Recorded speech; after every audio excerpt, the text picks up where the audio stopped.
नौकरी कर पाएगा। और ये आवेदन में हम लोगों ने स्पष्ट कर दिया था कि हम एक ही नौकरी देंगे और जो मिल जाएगा उसी को देंगे। और इसका क्रम जो हमारा है वो सबसे पहले हम उसको 11th-12th के लिए देखेंगे।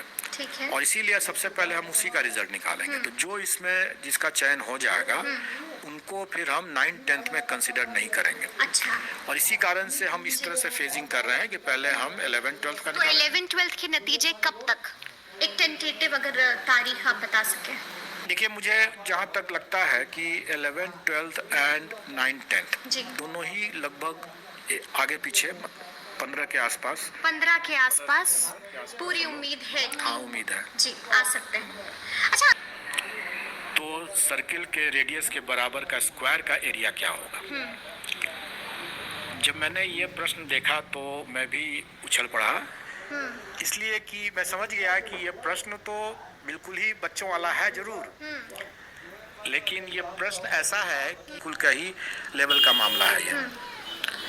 लेकिन एक बार की मैंने कई अच्छे लोगों से भी पूछा, ये सवाल का जवाब नहीं दे पाए। कई तरह तरह के लोग भटकते रहे। तो सवाल का जो स्तर था या सिलेबस की जो बात कर रहे हैं वो बिल्कुल ही एनसीईआरटी के प्राथमिक के हिसाब से, मतलब प्राथमिक का मतलब 10th तक का, क्योंकि प्राथमिक के जो अभ्यर्थी थे उनका न्यूनतम योग्यता इंटरमीडिएट था। तो इसलिए हम लोगों ने ये किया था कि हम लोग 10th तक का इसमें रखे थे।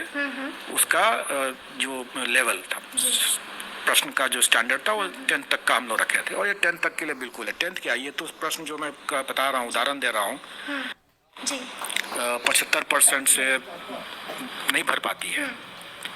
तो हम 75% अभ्यर्थियों या 75% रिक्ति दोनों में जो कम है उतना हम लोग जरूर भर देंगे। और उस हिसाब से हम लोग जो कट ऑफ है, जो हमारा क्वालिफाइंग कट ऑफ जो 40% जनरल के लिए जैसे है, उसको हम लोग उतना उस हद तक शिथिल करेंगे। लेकिन ये सुविधा जो हम लोगों ने दिया है, ये हम लोगों ने, क्योंकि हमें मालूम नहीं था कि प्रश्न का स्टैंडर्ड क्या है, अभ्यर्थियों के लिए का क्या स्टैंडर्ड है, ये मुझे भी पता नहीं था। और जैसा मैंने पिछले प्रेस कॉन्फ्रेंस में बताया भी था कि इन्हीं सब कारणों से हम लोगों को इसको सुधार करने की ज़रूरत है, क्योंकि हम लोग जानते नहीं है और सरकार की मंशा है। वैसे सरकार के ऊपर लोग हमेशा आरोप लगा रहे थे कि सरकार नहीं चाहती है नियुक्ति करना, जबकि इसके ठीक उलट सरकार की मंशा है कि अधिक से अधिक नियुक्ति देना।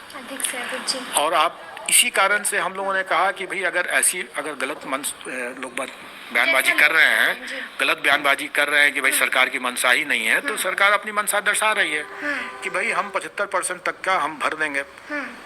तो मुझे नहीं लगता है कि उसके कारण से मुझे जो वर्तमान में कोई शिथिल करने की जरूरत है क्वालिफाइंग को। लेकिन ये एक प्रोविजन किया गया इसलिए कि लोगों को लगे कि हाँ, सरकार की मंशा भी है नियुक्ति करने की हमारी। तो जो अभ्यर्थी जो इस तरह से अपने विचारों को रखते हैं, विचारों को रखने में कोई गलती नहीं है, लेकिन उनको ये समझना चाहिए कि जो आयोग उनका चयन करने जा रहा है, उस आयोग के जो अपने विशेषज्ञ हैं उनसे ज़्यादा ज्ञानी वो तो नहीं है।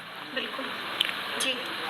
अगर उतना ही ज्ञानी होते तो शायद वो आयोग के विशेषज्ञ ही बन जाते। और हो गया जीवन बीमा, तो क्या उनको मर जाना चाहिए था, तभी उसका सार्थक परिणाम निकलता है। तो कुछ हद तक यही बात है कि अगर कोई पढ़ाई कर लिया, नेचुरली आप ज़्यादा पढ़ेंगे। और इसी कारण से हम लोग